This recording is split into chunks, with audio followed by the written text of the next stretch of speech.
1. So I have this neighbour, Mr. Cartwright. He's an elderly man, retired.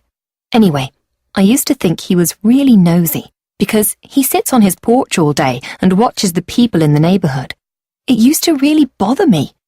But then I went on vacation last year and someone tried to break into my house while I was gone. Mr. Cartwright saw them and called the police right away. Now I'm glad to have someone like Mr. Cartwright in the neighbourhood. It's good to know that someone's watching out, you know? 2. Nancy is my next-door neighbor. She used to watch our children whenever my wife and I had to work late. I always thought she was someone you could really count on, and I never worried about leaving the kids with her. Until last year. I had to work late, and my wife was on a business trip. So I asked Nancy if she would mind picking up the kids from daycare, and she said okay. But later that day, I got a call from the daycare saying that the kids had been waiting there for 2.5 hours. She completely forgot about them. Now I just don't think I can trust her. 3. When Dr. Wu first moved into the neighbourhood, I didn't think very much of him.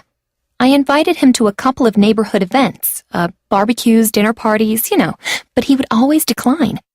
He was never rude about it, but he didn't seem very interested in getting to know his neighbors. I just figured that he was kind of arrogant. Later, however, I found out that he spends all of his free time volunteering at a free health clinic downtown. That's why he never comes to any neighborhood events. He just doesn't have time. 4. I really can't stand my neighbour Gary now.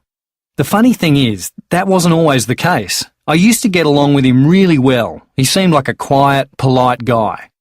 He was friendly but minded his business. Just generally a good neighbour, you know.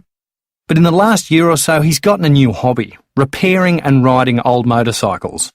And these things are so loud, he'll get up around 6:30 or 7 a.m. on a Saturday and start working on one of his motorcycles. Like fixing the engine and then testing it. He wakes up half the neighbourhood. I've talked to him about it before, but he just won't listen.